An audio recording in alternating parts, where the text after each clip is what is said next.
Je vais poser une petite question. Aimes-tu la précision? Aimes-tu que les choses soient précises? Je sais que tu ne me réponds pas, tu penses que je te piège. Il n'y a pas de piège ce matin. Dieu ne piège pas. C'est vrai qu'il y a certaines personnes qui aiment que les choses soient nettes, carrées. On les appelle des maniaques. Tout le temps, pas un brin de poussière qui dépasse. Et d'autres, bon, ils sont relatifs. Bon, c'est pas grave, c'est qu'un grain de poussière, c'est rien. Après, tout le reste est propre, c'est pas grave. Même s'il y a un peu de poussière, c'est pas très très grave. Mais est-ce que vous savez que notre Dieu n'est pas comme ça? Notre Dieu est un Dieu de précision.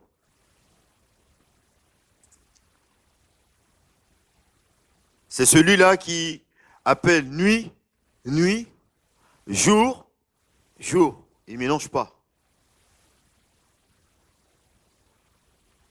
Dieu ne mélange pas des choses.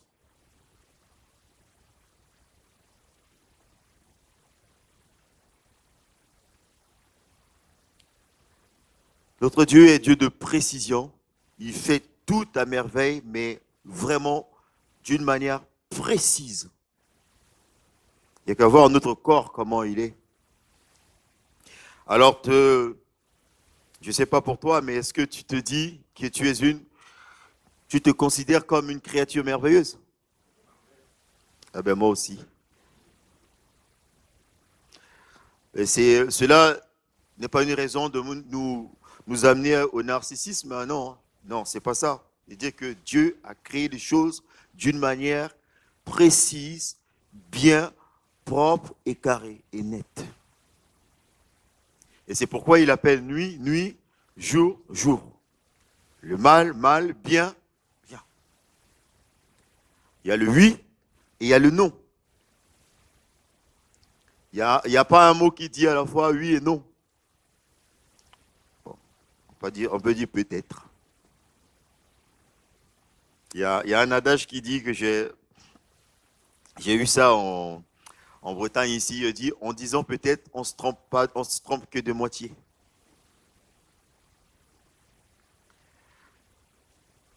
Mais avec Dieu, il n'y a pas de peut-être. Soit tu es à droite, soit tu es à gauche. Jésus-Christ lui-même, il va dire, quand il viendra, alors il mettra les brebis à ça. Ah, je t'entends pas. Il faut que tu participes. Tu es là, tu es vivant, il faut que tu participes. Jésus-Christ va mettre les brebis à ça. Voilà. Et le bouc à ça. Voilà. Il ne va pas mettre les brebis un tout petit peu à la droite, un tout petit peu au centre, un tout petit peu à gauche. Non, non, non. Il met bien les brebis à droite et le bouc à gauche. Nous avons, pour ceux qui suivent un tout petit peu les actualités, ils savent que, ben voilà, qu'en France, il y a des partis politiques. Il y en a qui sont à droite, d'autres qui sont à gauche, donc ils militent pour des valeurs de la gauche, d'autres ils militent pour les valeurs de la droite. Il y en a qui disent, je suis très à droite, donc à droite de la droite. Mais c'est toujours à droite. Ou à gauche de la gauche. Ce sont des extrêmes. Vous voyez? Et il y en a qui disent, il y a un groupe qui dit, je suis au centre.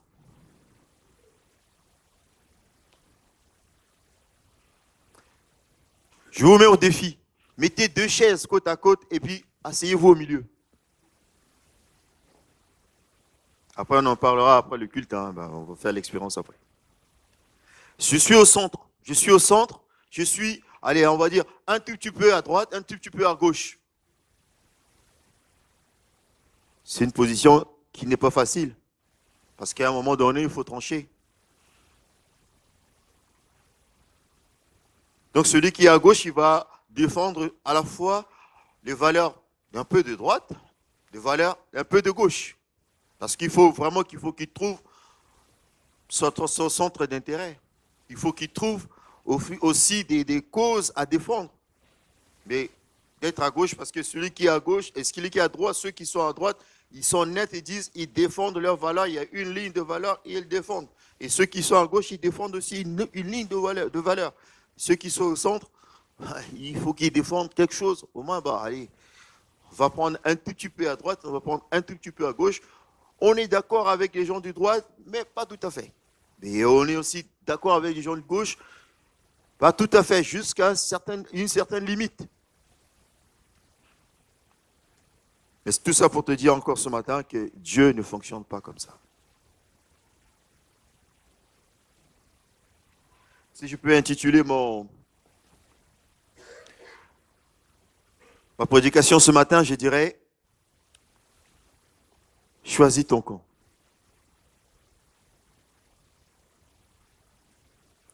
Dans quel camp es-tu?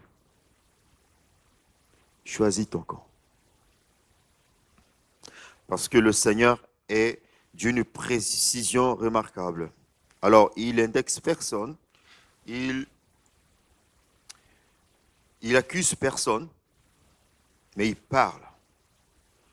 De sorte que chacun puisse se retrouver, que chacun puisse se situer d'ailleurs. Je vais vous inviter à prendre votre Bible, on va aller dans Matthieu. Celui qui n'est pas avec moi est contre moi. Et celui qui n'assemble pas avec moi disperse. Le Seigneur n'a pas montré du doigt quelqu'un pour l'accuser, mais il dit ça tout simplement parce que après avoir guéri un aveugle muet, un miracle qui n'a jamais été fait en Israël, au lieu de croire de ceux qui étaient de son époque et d'admirer Dieu, glorifier Dieu, alors ils vont dire, ce miracle-là ne peut se faire que par la puissance du démon, la puissance de Satan, qui est la puissance de Belzébul, le roi des mouches, des volatiles. Au lieu de donner gloire à Dieu, ils ont préféré ne pas croire à ce qui vient de se passer devant Dieu. Alors qu'une partie était en liesse, était dans l'admiration, dans l'étonnement, on va dire, la consternation. Il y a une autre partie qui choisit, comme ça, de dire, nous, on ne croit pas à ça. Et il dit, la parole de Dieu dit, en telle sorte que la maison de Dieu était divisée. Il y a d'un côté ceux qui croient et de l'autre ceux qui ne croient pas.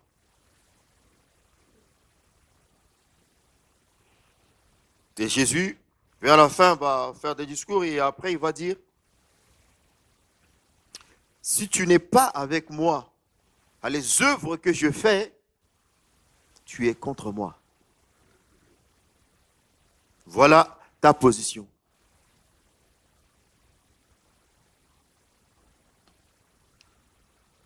Si tu n'es pas avec moi, tu es contre moi. Ça veut dire que tu fais front face à moi, contre moi.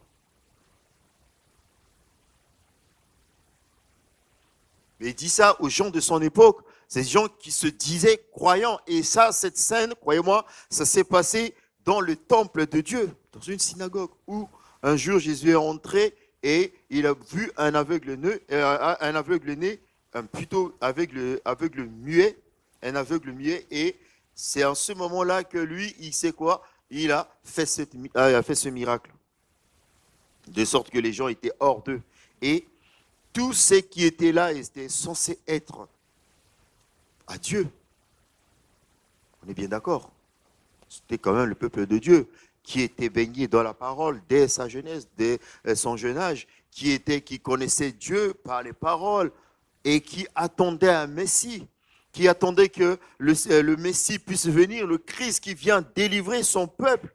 Et de toutes ces choses-là, parce que ça a été annoncé, et que celui qui viendra, il ouvrira la bouche des aveugles, il Il donnera la vue à ceux qui sont aveugles ou aux muets. Il ouvrira la bouche des muets qui parleront, les oreilles des sourds. Donc les sourds entendront. Ce sont des signes par lesquels le peuple de Dieu devait reconnaître celui qui devait venir au nom du Seigneur. Et voilà que le Messie était là. Personne n'a voulu accepter. Enfin, du moins, toute une partie.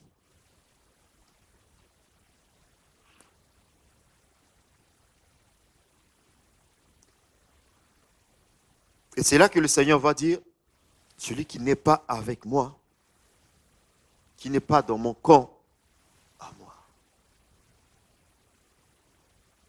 il est contre moi. C'est qu'il a déjà pris sa décision. Même si tu n'as pas décidé, tu viens à Dieu, tu es dans l'église, tu viens, tu côtoies, tu fréquentes l'église, mais tu n'as pas pris la décision parce que tu ne veux pas prendre la décision d'être entièrement à lui, dans son camp, tu es contre lui.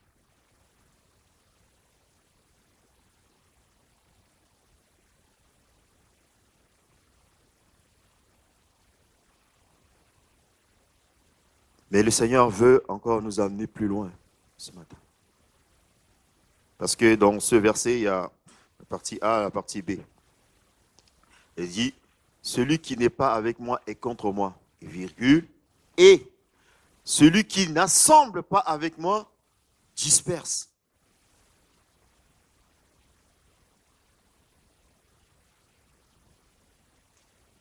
Puis là, on peut être avec le Seigneur, mais on n'assemble pas avec lui. Vous comprenez ce que je veux dire? S'assembler avec quelqu'un, c'est ne faire qu'un avec cette personne.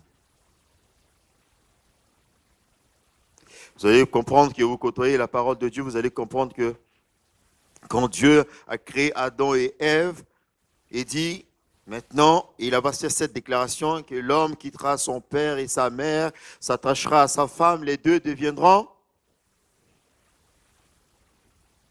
à ce qu'ils se sont assemblés. Dans 1 Corinthiens 6, vous allez lire cette parole-là, 1 Corinthiens 6, versets 16 à 17, il est écrit que celui qui s'attache à une prostituée est une seule chair avec elle.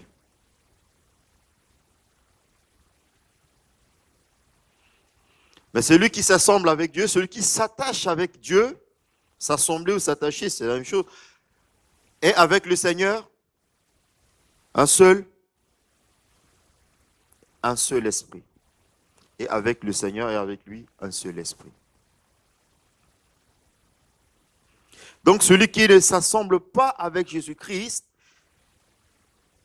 il s'assemble avec qui?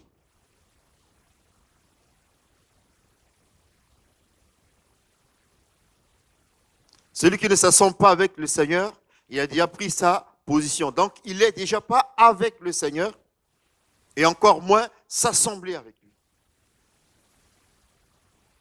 Vous allez comprendre que ce verbe prend tout son sens quand le Seigneur nous dit que nous sommes son corps. En croyant au Seigneur, alors nous faisons partie de son corps. Nous assemblons à lui. Jamais j'ai vu un homme marcher, il laisse sa tête à la maison et puis que le reste de son corps allait faire des courses. Ça n'existe pas. Bon, il y a une manière de parler, oh, j'ai oublié ma tête à la maison. Mais ça veut dire que, voilà, on a des trous par moment, on dit, on oublie de faire les choses, mais bon. Mais laisser sa tête physiquement, ça, j'ai jamais vu. Et le Seigneur est la tête, nous sommes le corps, parce que nous sommes assemblés avec lui par le moyen de son sacrifice qui nous a rachetés et qui a fait de nous changer de camp, de passer le camp de la mort, le camp des vaincus, au camp des victorieux, au camp des vainqueurs.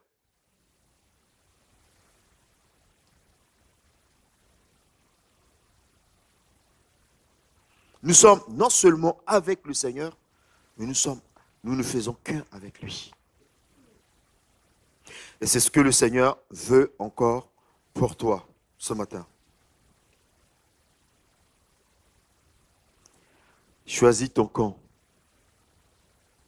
Je ne vais pas aller loin aujourd'hui. Nous devons le faire avec une hardiesse et une rapidité. Pourquoi? Parce que les temps courent. Je ne sais pas pour toi, depuis combien de temps que tu es là, depuis combien de temps ou peut-être que tu es avec l'Église, depuis combien de temps que tu viens devant le Seigneur.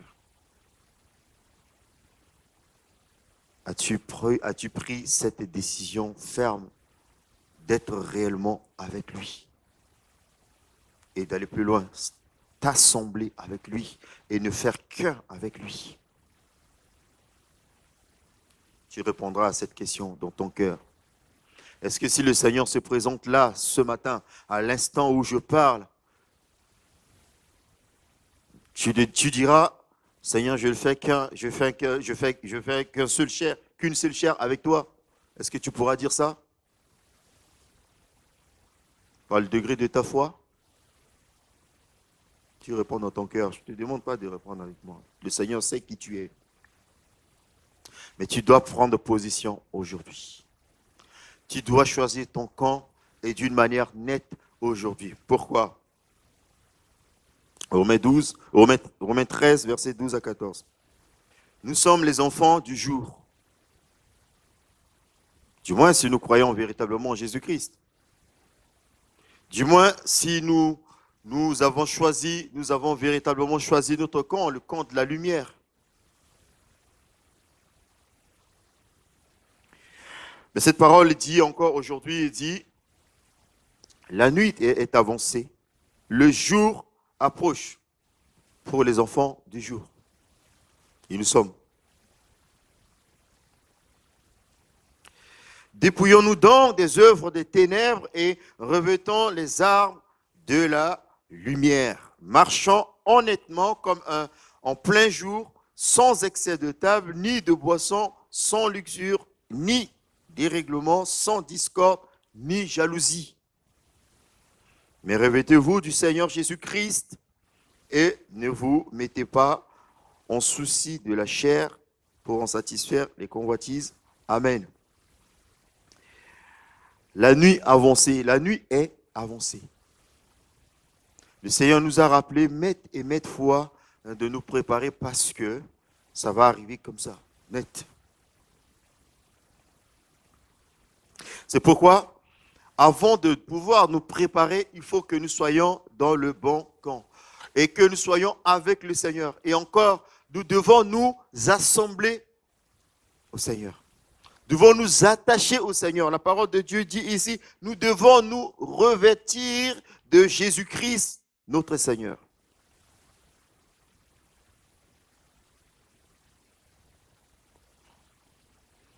Et si vous lisez dans cette parole un peu plus haut, un verset plus haut, il dit, réveillez-vous enfin du sommeil. Maintenant que le salut est plus près de nous lorsque nous avons cru. D'autant que vous savez en quel temps nous sommes, c'est l'heure de vous réveiller enfin du sommeil. Ça, c'est verset 11 qui dit ça. La nuit est avancée. Nous sommes avancés dans la nuit. Je ne sais pas si pour vous, vous voyez ces choses-là, vous vous rendez compte, mais tous ceux qui veillent sont en train d'attendre, sont dans une impatience que le Seigneur revienne. Vous ne savez pas, mais nous sommes en train de gémir. Nous sommes en train de soupirer. Peut-être pas d'une manière consciente, mais notre âme est sous pression. Notre esprit est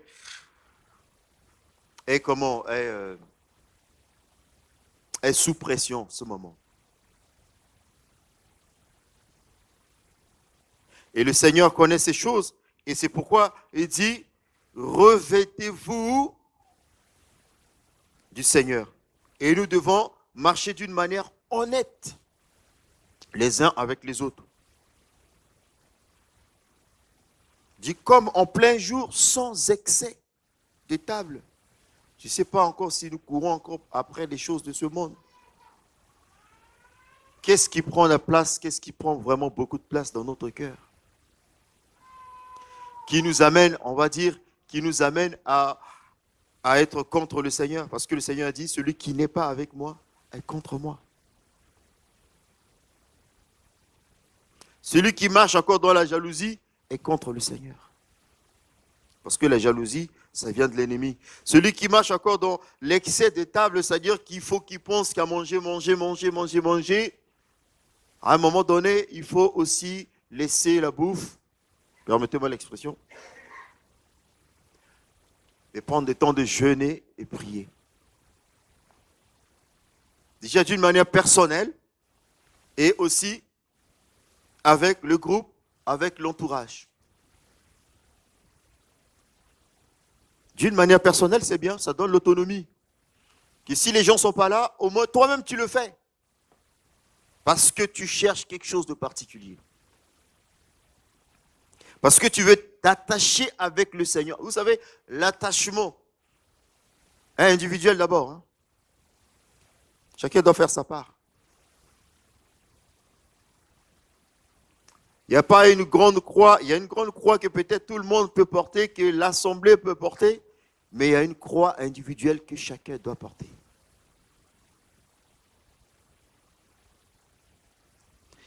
Le Seigneur nous exhorte aujourd'hui à ne pas faire l'excès de table, à ne pas courir après l'excès de table, l'excès de boissons, les meilleures boissons raffinées, de luxure, ni de dérèglement. Je vois même beaucoup de chrétiens, même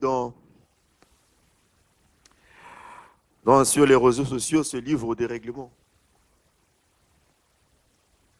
À entendre parfois même certains chrétiens raisonner, on se pose la question si ce sont vraiment des chrétiens. Sur les actualités qui se passent en ce moment dans le monde. Vous savez, le monde est en ébullition. C'est le monde spirituel est en ébullition en ce moment parce qu'ils savent que le retour du Seigneur est proche. Alors ne te laisse pas déstabiliser. Ne te laisse pas emporter par ce que tu peux voir, car tu es inébranlable. Le Seigneur a fait de toi inébranlable. Alors si tu as choisi le camp du Seigneur, tu es inébranlable. Tu seras invaincu. Le Seigneur a fait de toi plus que vainqueur.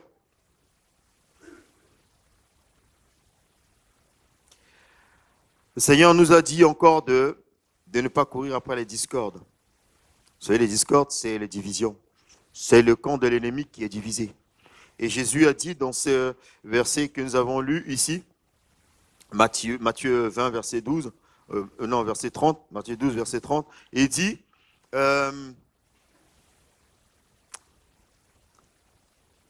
parce qu'on l'avait accusé, on l'a dit, mais parce qu'il sauve, il délivre que par le pouvoir de Belzébul. Il dit, Belzébul, c'est Satan. Il dit, si Satan est divisé contre lui-même, son royaume ne peut subsister. Alors si tu viens dans le royaume de Dieu, si tu acceptes Jésus, tu es dans le royaume de Dieu qui est indivisible. Il n'y a pas de discorde dans le royaume de Dieu. Et tu dois vivre, si tu acceptes le royaume de Dieu, tu dois vivre selon le principe du royaume de Dieu. Tu ne dois plus être dans la division dans ta maison, avec tes frères, tes sœurs, avec le peuple de Dieu, que tu appelles frères, sœurs.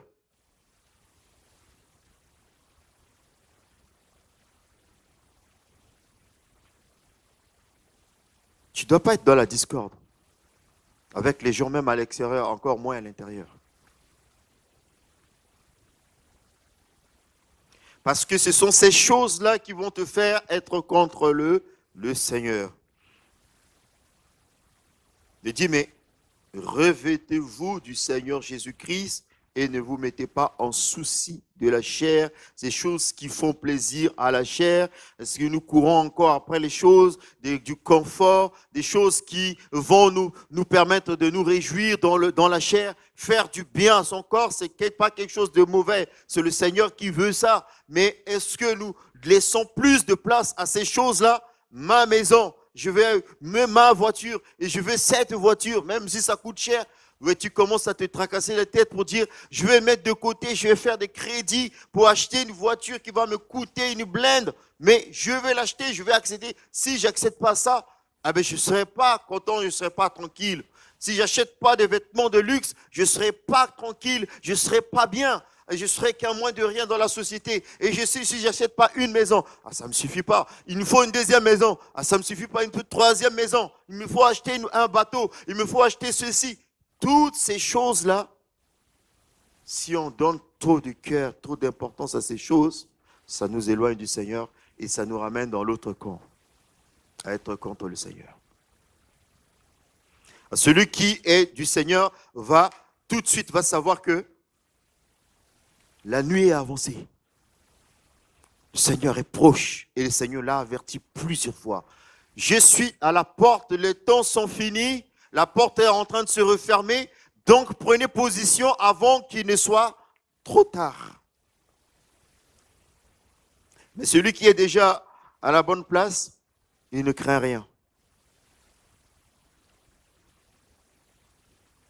Il n'a rien à craindre.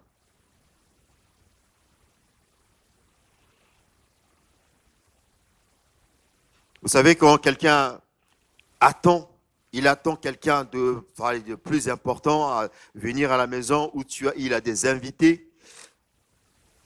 Chez lui, il nettoie sa maison. Il dresse la table. Il prépare. Il est en travail. Il prépare tout. Après, il attend. Il attend le bruit de la porte. Dès que ça sonne à la porte, il s'élève. Il ne peut pas se dire dans son cœur, ok, je vais aller dans ma chambre. Je vais aller dormir. Si la personne n'a qu'à venir, s'il vient, il vient. S'il ne vient pas, tant pis. Il ne peut pas aller dormir à point fermé. Il peut s'assoupir. Parce qu'après avoir travaillé, s'il a fini, il attend. Et il peut peut-être faire une sieste en attendant que la personne vienne. Et dès que le bruit se fait entendre, il se lève, il va ouvrir la porte. Et c'est ce que le Seigneur attend que tu puisses faire. Encore ce matin.